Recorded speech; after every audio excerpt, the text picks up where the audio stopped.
누르고, 예, 오늘 첫 번째 문제, 산림 경영 계획에 대한 임목 생산을 위한 벌기령이라든지 벌채 기준에 대한 문제를 시작으로 일단 시작을 해 볼게요.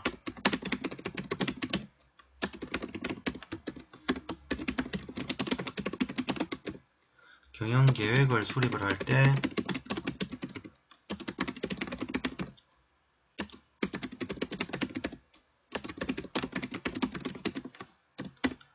벌채 기준에 대해서 설명하시오. 이 내용은 과제 찾아오신 분들은 아마 아실 건데, 임목 생산을 위한 벌기령이라든지 그 다음에 벌채 기준, 이 부분은 산림 자원의 조성 및 관리에 관한 법률에 명시가 되어 있습니다.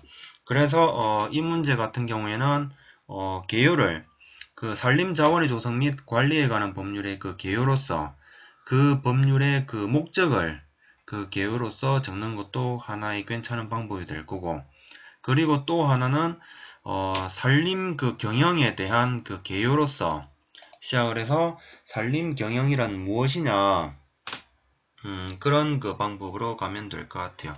그럼 우선 두 가지 방향. 첫 번째,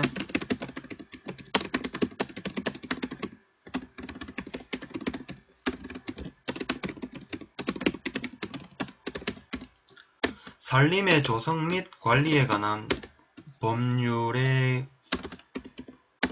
조성 및 관리에 관한 법률에 대한 개요. 여기에 대해서는 목적이 어떻게 되느냐, 이 법의 설립된 목적. 첫 번째가 산림의 조성 및 이용을 목적으로 하는, 아니다. 산림의 생태적 안정을 기반으로 해서 산림의 다양한 기능을 최적으로 발휘함을 목적으로 한다라는 것. 예, 이게 산림 자원의 조성 및 관리에 관한 법률에 대한 개요가 아마 될 수가 있을 거예요. 그런데 저 같은 경우에는 그냥 문제 그대로 풀어가는 방식으로 해서 산림 경영의 개요로, 예, 저는 시작을 해 줄 것 같아요. 우선 첫 번째, 산림 경영이란 무엇이냐? 산림 경영은 생산 요소인 임지, 노동, 자본을 체계적으로 조직 결합하여 경영 목적을 효율적으로 달성하고자 하는 경제 활동을 의미한다. 이게 첫 번째 산림 경영의 개요에 대한 개념에 대한 설명이 되겠고요. 그 다음 두 번째, 산림의 조성 및 이용을 목적으로 하는 인류의 계획적인 활동을 말한다. 그리고 세 번째, 산림을 대상으로 하는 후생적, 복지적인 활동을 포함한다는 것. 이게 제가 생각을 하는 산림 경영의 개요라고 말씀드릴 수가 있겠습니다. 그리고 이제 두 번째로 와서는 그러면은 이제 산림 경영 실무자들이 이제 경영 계획을 이제 수립하는 경우라고 했으니까는 산림 경영 계획에 대한 설명을 언급을 해 줄 것 같습니다. 산림 경영 계획이란 또 무엇이냐? 산림청장은 산림 자원과 임산물의 수요와 공급에 관한 장기 전망을 기초로 해서 지속 가능한 산림 경영이 이루어지도록 10년마다 수립하고 공표하도록 하는 것이 산림 경영 계획이다 라고 설명을 드릴 수가 있겠고요. 그 다음 두 번째로는 이러한 산림 경영 계획은 소유 주체에 따라서 국유림과 공사유림으로 구분한다라는 것. 예, 이게 산림 경영 계획에 대한 설명이 되겠습니다. 그리고 이제 세 번째 봐서는 이제 문제가 첫 번째 이제 요구한 부분이죠. 임목 생산을 위한 벌기령에 대해서 이제 설명을 해보고자 합니다. 이 부분에 대해서는 지금 가장 대표적인 산림 자원의 조성 및 관리에 관한 법률에 보면은 대표적인 수종으로서 소나무라든지 잣나무, 그리고 편백, 그리고 낙엽송, 리기다 소나무, 참나무류, 포플러류, 예, 삼나무, 그리고 이제 나머지 침엽수라든지 활엽수 같은 경우에는 기타 침엽수와 기타 활렵수로 구분이 된다라는 거. 그리고 이제 그 이 임목 생산을 위한 그 벌기령에 대한 그 문제가 나왔기 때문에 제가 하나 더 언급해 드린 부분은 이게 정확하게 언젠지는 모르겠는데 벌기령이 지난번에 그 박근혜 그 정부 때 그 내수 경제 그 활성화를 위한 규제 그 완화 정책의 일환으로서 이 벌기령이 다소 완화된 부분이 있습니다. 그래서 작년 107회 105회 시험 때는 그 1교시 10점짜리 그 문제에서 벌기령이 변경되기 전과 변경되고 난 이후에 그 각 수종별 그 벌기령을 그 비교하는 문제도 한번 나온 적이 있었고요. 그리고 제가 그 면접을 볼 때도 그 벌기령에 관한 그 공사유림에 대해서 수종별 그 벌기령에 대해서 말을 해보라 라고 하는 그런 문제도 나온 적이 있었습니다. 그래서 벌기령은 실무에 종사하시면서 그리고 산림기술사 공부하시면서 꼭 알아두셔야 된다는 거 꼭 명심하시기 바랍니다. 그러면 일단 그 임목 생산을 위한 벌기령 어떻게 그 설명을 해주느냐. 역시 이런 그 경우에도 도표로서 활용을 해주는 것이 적절하지 않나라고 생각을 합니다. 우선 앞쪽 라인이 그 구규림 그리고 공사유림으로 이제 두 가지로 이제 구분을 하고요. 이렇게 해서 먼저 첫 번째 소나무 같은 경우에는 그 구규림이 60년 그리고 공사유림이 40년이 될 거고, 그 다음에 잣나무 같은 경우에는 구규림의 경우 60년, 공사유림의 경우 50년이 될 거고요. 그 다음에 자 편백, 그 다음이 자 낙엽송, 그 다음에 리기다 소나무, 그 다음에 참나무류, 그 다음에 그 포플러류, 그 다음에 삼나무, 예, 그리고 그 계속해서 뭐 기타 침엽수, 기타 활엽수 순으로 언급을 하시면 될 것 같아요. 이게 그 벌기령의 그 아마 그 이 수치 자체가 좀 아마 좀 외우기가 처음 볼 때는 좀 난해한 그런 그 케이스가 있는데, 제가 그 공부한 그걸 그 바탕으로 한 거기에 대해서 설명을 드리고자 한다면은 생장 상태에 따라서 잣나무와 같이 그 생장 상태가 느린 것 같은 경우에는 벌기령이 더 길어질 것이고, 그 다음에 뭐 낙엽송이라든지 리기다 소나무라든지 그 다음에 포플러, 삼나무 같이 그 속성수 생장이 빠른 수종은 짧아진다라는 거, 벌기령이 짧다라는 거, 그만큼 생장 속도가 빠르기 때문에 그런 식으로 그 개념을 이해를 하시면서 이 벌기령을 그 공부를 해 두신다면은 아마 효율적이지 않을까라고 생각을 하고 있어요. 우선 그 크게 그 범주를 나누면은 우선 그 생장 속도가 느린 잣나무는 구기림 같은 경우에는 소나무라든지 편백하고 똑같습니다. 60년 똑같은데 공사유림 기준에서는 50년으로 가장 그 길다라는 것을 말씀드릴 수가 있겠고요. 그 다음에 이제 그 일반적인 그 생장 속도를 보이는 소나무라든지 편백, 그 다음에 참나무류 같은 경우에는 구규림의 경우에는 60년인데 이 참나무류가 어떠한 이유에서인지는 잘 모르겠어요. 공사유림 같은 경우에는 25년이라는 거 될 수가 있겠고요. 그 다음에 이제 그 생장 속도가 이제 좀 빠르다라고 할 수 있는 낙엽송이라든지 삼나무 같은 경우에는 구규림의 경우에는 벌기령이 50년, 그리고 공사유림의 경우에는 30년이다라는 거. 예, 낙엽송하고 삼나무 같은 특성으로 보면 될 거고요. 그 다음에 더 또 생장 속도가 빠른 케이스가 리기다 소나무.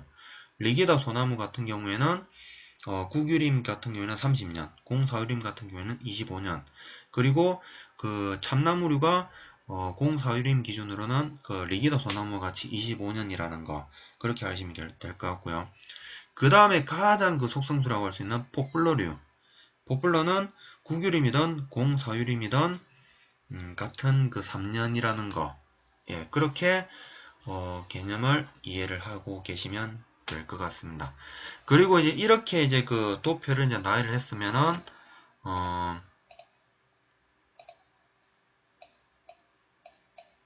예, 이게 그 도표라고 가정할 이렇게 각 수종별 이제 나열을 했다라고 가정할 때 여기에 대해서 산림 자원의 조성 및 관리에 관한 법률에 대한 그 출처를 하나 언급을 해줄 필요성이 있겠고, 그리고 여기서 이제 또 부가적인 저는 설명을 이제 곁들여 주고자 합니다.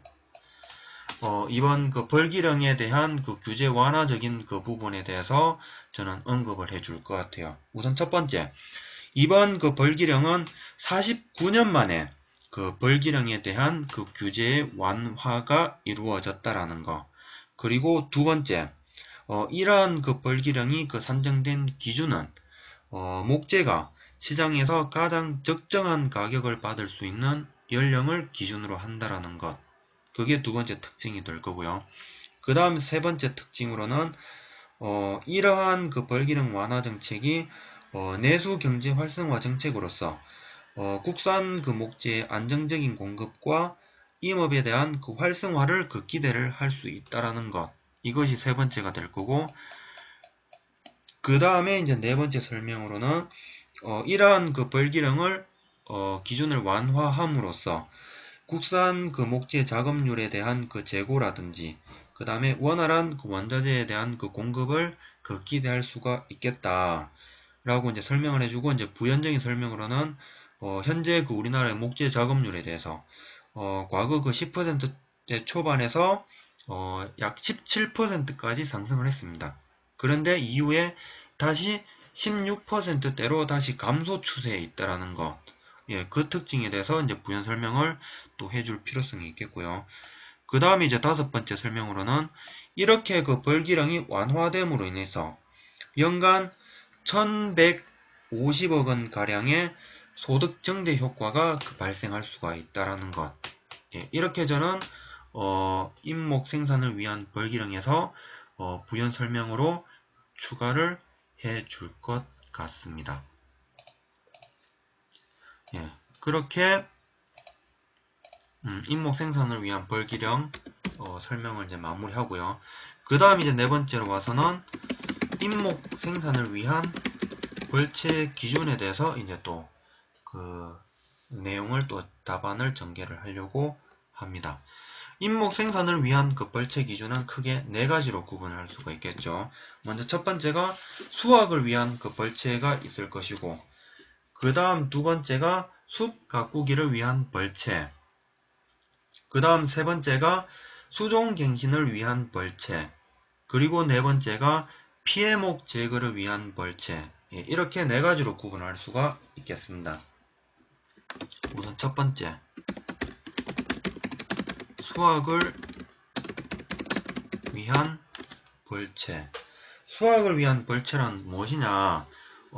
각 작업종에 따라서 각 그 기준을 달리 한다라는 것. 우선 그 가장 그 공통적인 부분에 대해서 언급을 해줄 수가 있겠고, 그 다음에 이제 작업종에 대한 구분, 모두배기라든지 골라배기, 그리고 모수작업, 그리고 외림작업. 네, 이렇게 네 가지 작업종으로 구분을 해서 그 벌채 기준을 확립을 한다라는 점을 언급을 해줄 필요성이 있겠습니다. 그러면 첫 번째, 공통사항에 대한 그 기준을 언급을 해주고자 합니다. 공통사항 첫 번째, 생태적으로 건강하고 지속 가능한 경영이 이루어지도록 한다. 그리고 두 번째, 갱신이 어렵다고 판단되는 지역은 수확 벌채를 실시하지 않는다. 그리고 이제 세 번째, 기준 벌기령 이상에 도달한 임목을 벌채를 하는데, 여기서 이제 부연 설명을 하나 더 곁들이면은 기준 그 벌기령과 유사한 크기, 그러니까는 경급을 그 수치화한다면은 흉고직경 24cm 이상이 되는 임목이 인분 내에서 50% 이상 분포하는 경우 벌채 수확이 가능하다라는 것. 예, 그렇게 하시면 될 것 같아요. 그런데 현실적인 그 부분에서 사유림 경영계획이라든지 이러한 그 경영계획을 작성할 때에는 사실상 임령을 그 기준으로 그 적용을 하지 사실 흉고 직전급에 대한 그 기준으로 해서는 허가가 잘 나지 않는다라는 점. 예, 이 부분은 일단 명심을 해주시고 나중에 그 사례 부분에 가서 다시 이 부분에 대해서 언급을 해보고자 합니다. 이렇게 이제 그 공통사항에 대한 이제 언급이 끝나고 나면은 이제 작업종에 대한 설명으로 이제 가고자 합니다. 먼저 첫 번째가 모두배기 작업에 대한 그 설명. 모두배기 작업은 먼저 첫 번째, 벌채 면적은 50헥타르 이내여야 한다는 것. 그리고 이제 두 번째로는 하나의 그 벌채 면적은 5헥타르 5헥타르를 기준으로 해서 5헥타르가 이제 이상이 되는 경우, 이럴 때는 또 이제 그 적용 기준이 하나가 더 추가가 되는데, 벌채 면적이 5헥타르 이상인 경우, 이럴 때는 친환경 벌채 기준에 따라서 평균 나무 지름 크기 이상의 인목을 헥타르당 50본 이상 가량을 임지에 군상이라든지 단목, 수림대로 존치를 한다라는 것. 그리고 설상 그 별채 면적이 5헥타르 미만인 경우라도 그 필요한 경우에는 친환경 벌채 기준이 적용 가능하다라는 것. 예, 이렇게 그 모두배기에 대해서 언급을 해줄 수가 있을 것 같아요. 그런데 이제 제가 이제 이 문구에서 약간 좀 이해가 좀 되지 않는 부분이 약간 좀 이제 수정을 했으면 하는 부분이 있습니다. 아까 제가 이제 그 친환경 벌채 기준에 따라서 평균 나무 지름 크기 이상의 인목을 헥타르당 50본 가량을 임지에 군상, 단목, 수림대로 이제 존치한다는 그 문구가 있는데, 사실 군상이라고 하는 그게 저는 좀 이해가 안 되는 게, 뭐 예를 들어서 여기에 임지가 있다고 가정을 할 때 군상이라고 한다면은 어느 특정 지역에 대해서만 인목을 남긴다라는 거고, 그 외의 지역은 싹 모두배기 작업을 한다. 예, 그런 그 개념으로 볼 수가 있겠고, 단목을 남긴다고 한다는 거는 임지 내 그 고른 그 간격으로 골고루 그 분포를 한다라는 것. 예, 그런 그 개념으로 볼 수가 있겠고, 그 다음에 이제 수림대로 이제 존치를 한다라는 거는 뭐 대상으로 뭐 이렇게 그 존치를 한다라는 건데, 사실 이 두 가지 케이스는 사실 그 환경 그 경관적인 측면이라든지 이런 부분에서 약간 좀 문제의 소지가 있지 않나라고 저는 이제 개인적으로 생각을 해요. 그래서 이왕이면은 법에는 그 군상이라든지 단목 그리고 수림대로 존치한다고 명시가 되어 있지만, 저는 여기에서 다시 이제 부연적인 설명으로서 환경 경관적인 요소를 고려를 했을 때는 이러한 단목 형태로 임지 내에 골고루 그 분포를 하는 것이 좀 더 임지 그 훼손 그 방지적인 측면에서도 좀 더 효율적이지 않을까라고 저는 생각을 하고 있습니다. 예, 그렇게 알고 계시면 될 거고요. 그리고 이제 그 모두배기 작업에 대한 이제 설명이 끝났으면은 그 다음에 이제 골라배기 작업에 대한 이제 설명을 진행을 하고자 합니다. 골라배기는 우선 첫 번째, 인분의 형질이 우량한 인분에 대해서 적용을 한다라는 것. 그리고 두 번째, 벌채 비율은 그 제적을 기준으로 해서 30% 이내의 비율로 그 벌채를 실시를 한다라는 것. 다만 이제 다시 세 번째로 와서는 표고버섯 재배의 경우에는 50%까지 가능하다라는 것. 예, 이게 골라배기에 대한 설명으로 보시면 될 것 같아요. 그리고 이제 네 번째로 와서는 모수 작업에 대해서 설명을 드릴 건데, 역시 첫 번째 특징, 인분의 형질이 우량하고 개화 결실이 풍부한 수종에 대해서 풍부한 인분에 대해서 그 모수 작업을 그 적용을 하고, 그리고 천연 하중갱신이 확실한 그 임지에 대해서 적용을 한다라는 것. 그리고 이제 두 번째로 와서는 헥타르당 15에서 20본, 20본 가량을 모수로 선정을 한다라는 것. 그리고 세 번째, 하나의 벌채 구역은 5헥타르 이내로 한다라는 것. 그 다음 네 번째 특징이 이제 약간 좀 이제 다른 작업종하고 구분되는 건데, 벌채 구역과 벌채 구역 사이에는 폭 20m 이상의 내화 수림대를 조성한다라는 것. 이게 핵심적인 그 키워드라고 예, 보시면 될 것 같습니다. 그런데 이제 제가 이제 이 모수 작업에 대해서도 아까 이제 첫 번째 설명을 드릴 때 천연 하종갱신이 확실한 임지에 대해서는 모수 작업을 실행을 해도 된다라고 명시가 되어 있습니다. 그런데 이제 이게 또 다른 케이스로 이제 어떤 문제가 나오는 게 있느냐? 벌채라든지 그 피해 지역에 대해서 의무적으로 이제 산주는 조림을 실지를 해야 되는데 예외로 조림 예외 지역에 대한 경우가 세 가지가 있습니다. 그 세 가지의 이제 경우가 보면은 첫 번째 임지 내 어린 나무가 헥타르당 2만 본 이상 자라는 경우, 그리고 참나무리 벌채지로서 참나무리 어린 나무가 헥타르당 5천 본 이상인 경우, 그리고 참나무리 벌채지로서 움싹갱신이 왕성한 그 참나무리 거루터기가 헥타르당 1200개 정도가 그 임지 내에 골고루 분포되어 있는 경우, 예, 이렇게 그 세 가지가 있는데 현재 그 여기 그 모수 작업에 대한 그 기준으로 보면은 천연 하종갱신이 확실한 임지에 대해서는 헥타르당 그 모수 15에서 20본 가량만을 남기고 모두 다 그 벌채가 가능한데 여기에 대해서도 과연 그 헥타르당 그 2만 본 그 기준으로서 조림 의무 지역으로서 부과를 해야 되는지, 아니면은 그 모수 그 헥타르당 15에서 20본을 통해서 천연 하종갱신을 그 유도함으로써 조림 예외 지역으로 인정을 받는지 여부에 대해서는 좀 더 고민을 좀 더 해보고, 그리고 공부를 좀 더 해볼 필요성이 있겠다라는 예, 그런 생각을 개인적으로 저는 지금 가져보고 있습니다. 예, 그리고 이렇게 이제 그 모수 작업에 대해서 이제 설명을 드리고, 그 다음에 이제 마지막 작업종 외림 작업에 대해서 이제 설명을 드려보겠습니다. 외림 작업은 그 참나무로 첫 번째 참나무로서 맹화를 이용하여 후계림을 조성할 수 있는 임지에 대해서 적용을 한다라는 것. 그런데 임목 이제 이러한 그 외림 작업은 임목의 그 생장 휴지기에 실시를 한다라는 것.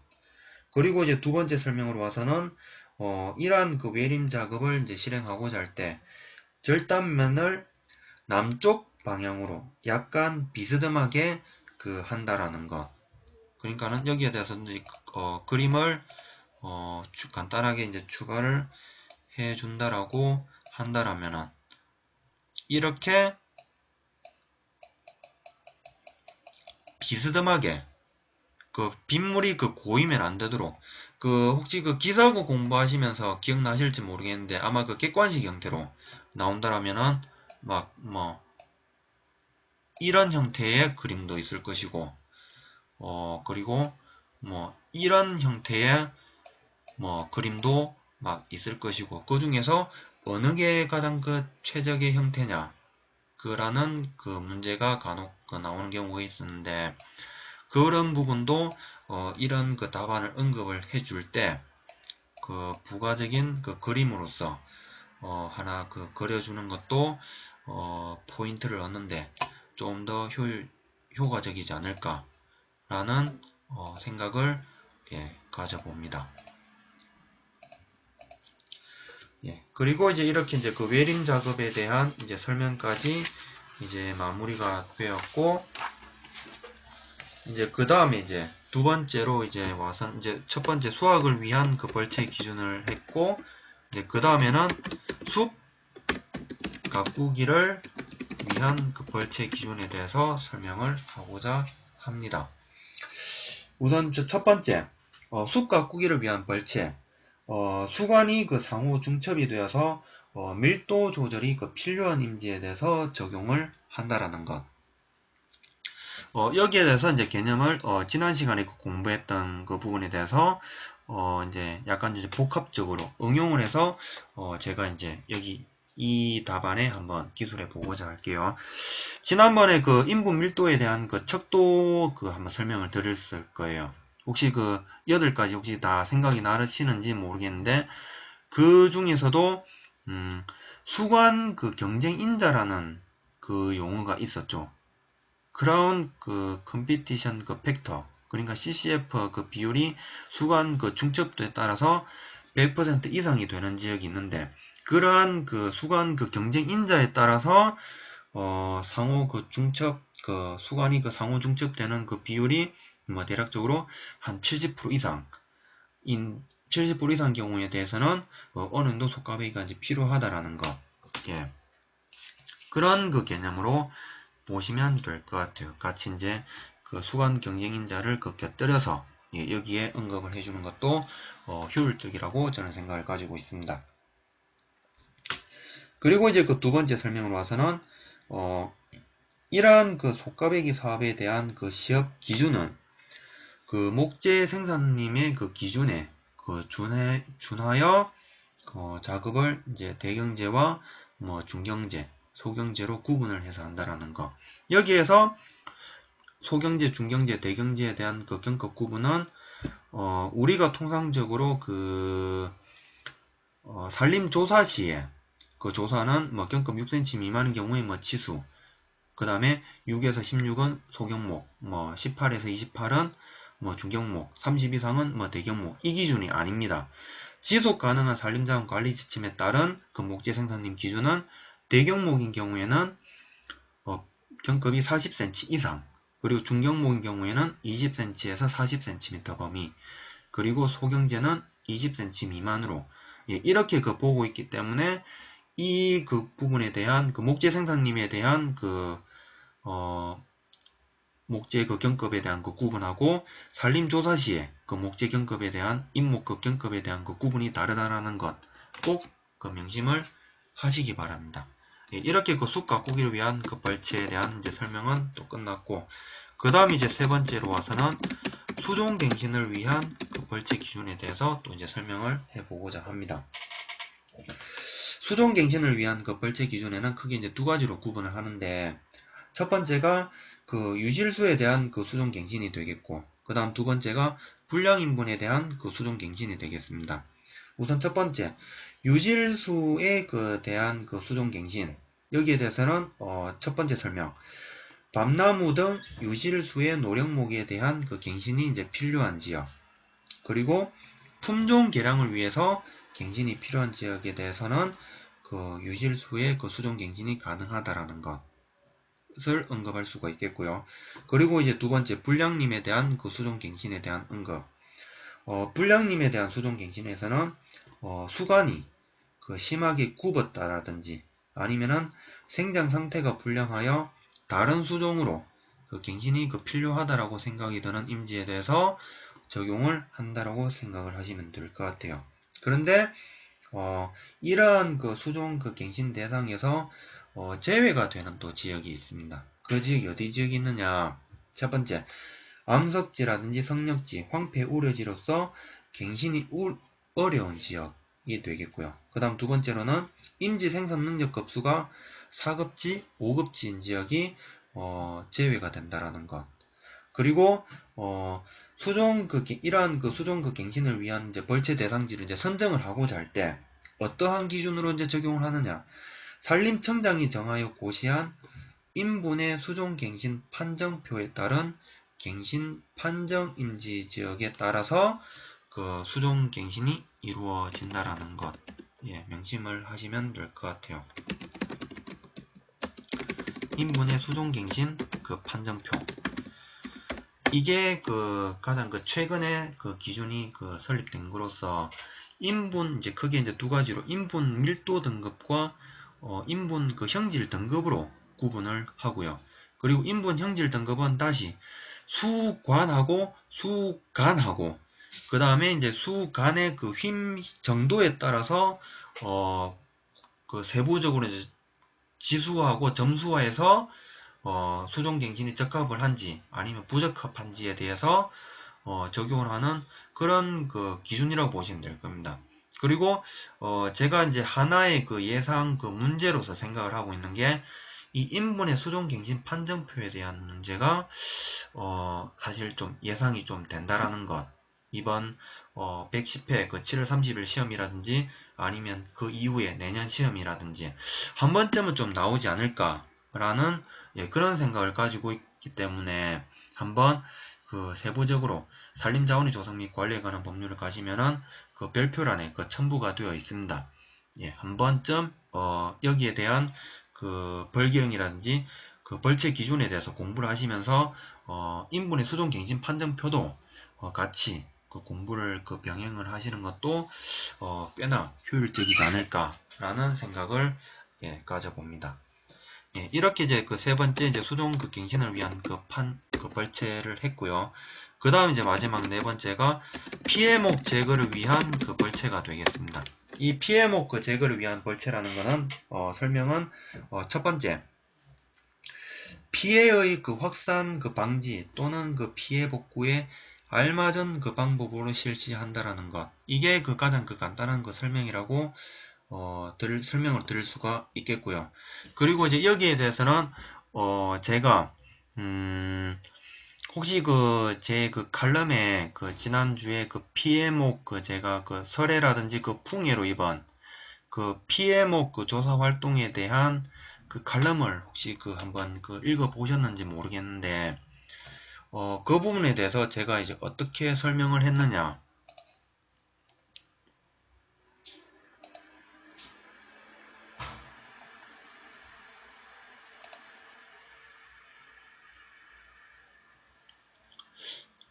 이게 그 대상지에 대한 사진인데, 이게 그 한겨울 동안에 그 설해라든지, 그 그림 지금 잘 보이시죠?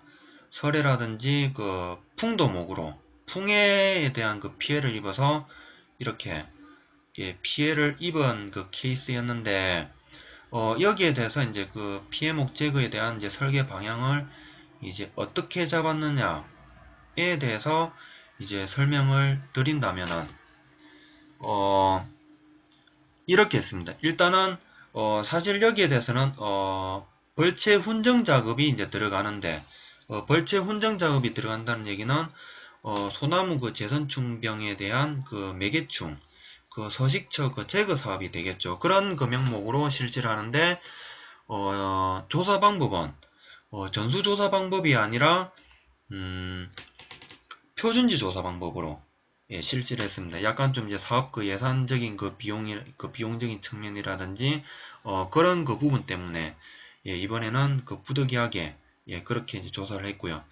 이제 거기에 따라서 이제 표준지 비율은 전체 대상지 면적에 대해서 2% 그 비율로 예, 조사를 했고 이제 거기에 대해서 이제 벌채 작업이 이루어지고 난 다음에는 이제 훈정 그 다포린 처리 작업을 통해서 이제 솔수엠 하늘소가 그 산란을 그 할 공간을 원천적으로 그 제거하는 그 측면에서 이 사업을 추진했다라는 것. 예, 그렇게 아시면 될 것 같아요. 다만 이 사업에 대해서 약간 좀 문제점을 지적하고자 하는 것은 조사 방법을 전수조사 방법을 통해서 좀 더 정확한 이제 사업비를 산정하고 정확한 제재값을 산출할 수 있도록 예, 그런 그 조사 방법으로 가야 되지 않을까 하는 그런 그 첫 번째 좀 개선 방안에 대해서 이제 답을 드릴 수가 있겠고 그리고 이제 한창 그 솔수엠 하늘소가 그 산란을 하고 이제 월동을 하는 12월 달하고 1월 달에 그 벌채 그 작업을 실시를 하고 훈정을 하는 것이 굉장히 효율적이지 않을까라는 예, 그런 생각을 저는 그 산림 기술자로서 예, 가지고 있다라는 것을 그 언급을 해줄 필요성이 있겠다라고 예, 저는 생각을 가지고 있습니다. 그리고 이제 이렇게 이제 네 번째까지 이제 피해목 제거를 위한 벌채에 대한 그 내용 전개가 끝나면은 이제 다섯 번째 대단으로 와서 이제 사례 부분에 대해서 이제 언급을 해줄 것 같아요. 그 사유림 그 경영 계획에 대한 그 경험적인 부분 그리고 거기에 대해서 뭐 문제점이라든지 그 개선 방안에 대해서 설명을 해줄 것 같아요. 먼저 첫 번째, 이 대상지에 대한 임황이라든지 지황에 대한 그 조사를 실시를 하고 그리고 이제 두 번째, 이러한 그 수집된 자료를 바탕으로 해서 수확이라든지 갱신이라든지 조림이라든지 육림이라든지 시설 설치 사업이라든지 이런 부분들을 계획을 한다라는 것. 그런데 다만 이러한 그 경영 그 계획 그 조사를 하면서 문제점, 이제 세 번째 파트 와서 이제 문제점에 대해서 이제 설명을 해주고자 한다라면은 수학을 하고자 그 기준 그 벌기능에 준하는 크기의 수준에 이제 도달을 하는 경우 수학에 대한 허가 절차가 굉장히 까다롭고 엄격하다라는 것. 그러니까는 아직까지는 연령에 대해서, 그러니까 아까 뭐 예를 들면은 그 공사일은 기준에서 잣나무 같은 경우에 50년에 도달했을 경우에 그 수확이 이루어진다라는 것. 그런데 흉고직경이 20 평균 그 흉고직경 24cm 이상인 인목이 인분 내 50% 이상이라고 해서 수학 벌채 허가는 아직까지는 나지 않는다라는 점. 이 부분이 좀 개선해야 될 부분이라고 이제 생각을 하고 있습니다. 왜 이렇게 생각을 하느냐? 같은 그 잣나무를 각 지역에 따라서 50년 같은 50년 기간 동안 그 키웠다라고 가정을 할 때, 뭐 예를 들면 여기 경남 진주에서 잣나무 50년생이 있을 것이고, 저기 뭐 광주에서 50년생 잣나무, 그리고 뭐 강원도 저기 춘천에서 뭐 50년생 잣나무가 있다라고 할 때, 산림의 위치라든지 지형, 그리고 기후 조건, 지위 상태, 이런 그 다양한 입지 여건에 따른 현재 생장 차이를 고려하지 않고 입력만을 기준으로 하는 것은 이건 굉장히 저는 심각한 오류라고 생각을 하고, 그리고 심각하게 좀 잘못된 절차라고 생각을 하고 있습니다. 그리고 굉장히 좀 고리타분한, 좀 오래된 그런 낡은 해묵은 그런 이론이라고 저는 생각을 하거든요. 그래서 이제 여기에 대해서 이제 개선 방안을 제시를 한다면은, 이제는 단순하게 입력이 아니라 그 각 그 산림의 그 특성을 그 고려를 해서 인분의 그 평균 경급에 따라서 그 벌채 기준을 새롭게 정립할 필요성이 있지 않을까라는 생각을 가지고 있다라는 것. 이렇게 저는 이 문제에 대해서 언급을 해줄 것 같습니다. 뭐 물론 이제 여기에 대해서 이게 확실하게 맞다 틀리다라고 이제 뭐 제가 명확하게 말씀을 드리지는 못하겠어요.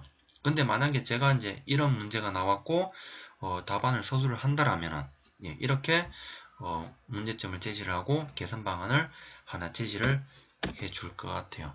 그리고 이제 사례가 끝나고 나면은 마지막 결론 파트에 와서는 다시 이제 제가 그 사례 부분에서 언급했던 부분, 산림 경영계획 기준에 있어서 산림의 위치라든지 지형이라든지 입지 여건, 그리고 이제 산주와 지역 주민의 요구 사항이라든지 이러한 사회적이고 환경 경관적이고 경제적인 요소를 종합적으로 고려해서 경영 계획을 수립할 필요성이 있겠다라는 것. 이게 제가 생각하는 첫 번째 설명이 되겠고요. 그리고 이제 두 번째로 와서는 이러한 그 경영 계획 수립에 있어서 우리 그 산림 그 기술자들이 해야 할 역할, 그러니까는 이제 앞으로 산주의 그 소득 증대라든지 목재 작업률 향상을 위해서 지속적으로 산림 경영 그 발전 방안을 연구를 해야 될 그 필요성을 뼈저리게 느끼고 있다는 것, 이렇게 언급을 해줄 것 같습니다. 그리고 지금 이 문제에 대해서 이제 결론까지 제가 다 마무리했고요. 또 이제 그 부가적인 또 데이터를 좀 더 활용을 한다라면은 또 어떤 것을 활용을 해 주느냐.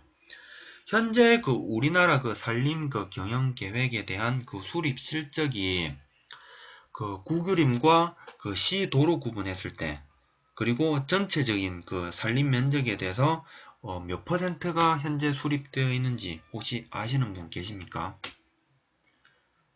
혹시 그 이거 좀 관심 있게 그 보신 분들이라면은 좀 더 찾을 수가 있었을 건데, 제가 일단 설명을 드릴게요. 전체로 봐서는 아직까지도 대략 50%가 좀 되지는 않습니다. 그리고 그 소유 주체에 따라서 구분을 드리자면은 구규림 같은 경우에는 현재 그 98% 실적을 보이고 있고요.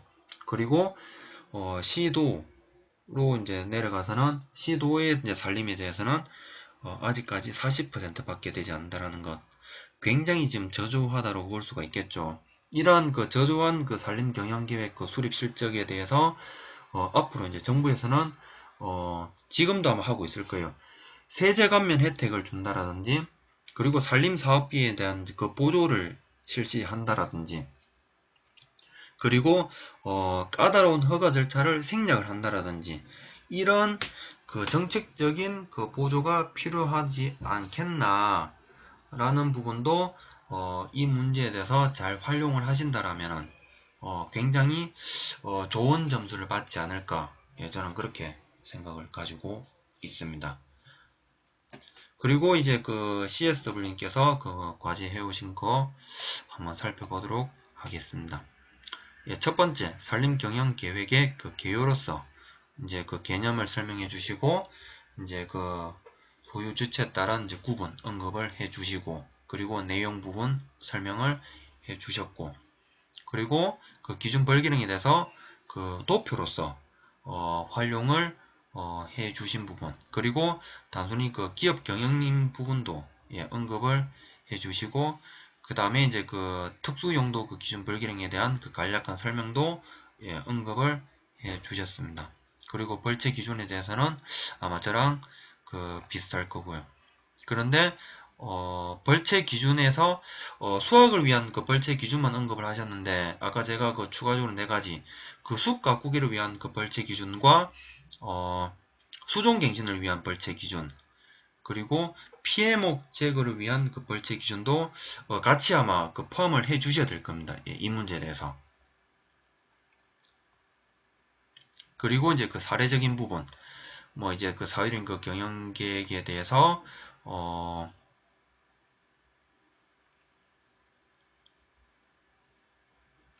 정책적인 그 지원에 대한 그 정대 필요성에 대해서 언급을 해주신 거, 이 부분은 내용 굉장히 좋다라고 저는 생각을 가지고 있습니다. 그리고 이제 그 결론에 대한 간략한 이제 설명, 이 정도면은 충분하지 않을까라고 생각이 드네요. 이렇게 해서 오늘 첫 번째 문제, 꽤 거의 좀 길었는데 하여튼 좀 설명이 좀 많이 좀 방대했을 거고, 거기에 대해서 문제가 또 어떻게 또 파생되는지에 대해서 제가 또 설명을 드렸기 때문에 이 문제에 대해서는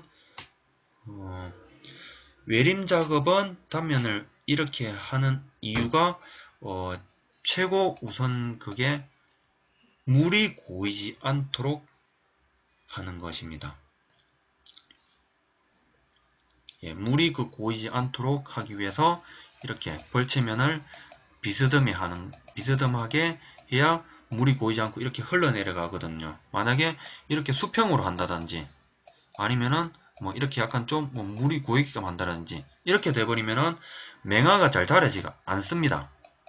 이 부분 염두에 두시면 될 것 같고요. 그 다음에 CSW님, 친환경 벌채에서 단목 존치가 원칙. 현재는 군상으로 존치가 군상으로 그 존치하는 방향을 지금 정책적으로 지금 실시를 하고 있는 거예요, 지금. 저는 이거 굉장히 좀 이해가 안 되는 게, 군상으로 존치를 한다라면은, 그럼 이거 말하는 건가요? 만약 이 대상지가 있으면은, 여기 군상, 여기 군상, 여기 군상, 여기 군상, 여기 군상, 이런 형태로. 그러니까는, 다시 설명드릴게요. 그 두 개 그 단목으로 제가 비교를 한번 해볼게요. 여기 군상, 여기 군상, 여기 군상, 여기 군상. 그 다음에 이제 단목 존치는 여기 단목 존치, 여기 단목 존치, 여기 단목 존치, 여기 단목 존치. 그러니까는 여기 한 그루만 남기는 게 아니라 뭐 여러 가지 한 3-4번 정도로 이제 군상 형태로 그렇게 간다라는 거겠군요. 맞습니다. 현장에 많이 보면은 이런 그 단목 그 존치를 하는 경우에는 풍해를 입는 경우가 많더라고요. 그리고 실질적으로 이렇게 그 단목으로 존치하는 경우에는 사실상 그 임지 그 피복도라든지 그 하청 그 보호적인 측면이라든지 이런 부분에 대해서도 효율성은 많이 낮고, 그리고 이제 군상으로 한다는 건 예, 이렇게 그 군상으로 한다라는 게, 이렇게 그 군상으로 그 존치를 한다는 그런 그 말을 하는 것 같은데, 예. 그런데 제가 생각하기에는 이런 식으로 군상을 근데 만약에 남긴다고 할 경우에, 글쎄요. 그러면은 실질적으로 벌채 수확되는 인목이 얼마나 될 것이며, 그리고 실질적으로 그럼 이렇게 갈 경우에는 실질적으로 2단님 그 조성 형태로 간다는 얘기인데, 그 복청님으로 이제 간다는 건데, 실질적으로 우리 그 임업 그 기술적인 측면에서 과연 이러한 그 산림 그 관리가 제대로 이루어질 것인지, 거기에 대해서 솔직히 개인적으로 좀 의구심은 사실 생기긴 생겨요. 그 기준이 본수량. 그럼 헥타당 50본 내외라는 거는 이렇게 이제 그 임제 내에서 50본을 그 임제 내 골고루 이제 존치를 하는 거고, 군상으로 예, 군상으로 이렇게 다 해서 헥타르는 건 50본이라는 얘기죠. 그러면은 만약에 군상으로 이제 실질을 하는데 헥타르는 50본이라고 하는 얘기는 결국에는 제가 현재 이제 물론 이거 임지에서 이제 제가 직접 그 설명을 드려야 되는데, 그냥 단순하게 설명을 드린다면은 여기에서도 헥타르당 50본이고 여기에서도 헥타르당 50본이라고 가정을 할 때, 그 단목인 경우에는 임지 내에 골고루 분포가 될 거라고 생각을 해요. 그런데 군상 그 존치 같은 경우에는 어느 특정 지역에 좀 나무가 좀 쏠리지 않을까, 그런 그 생각을 가지거든요.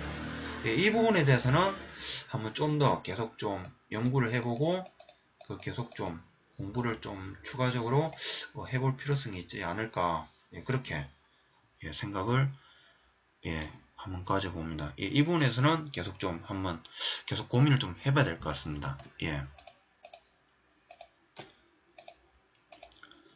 그러면 이렇게 이제 오늘 그 첫 번째 문제는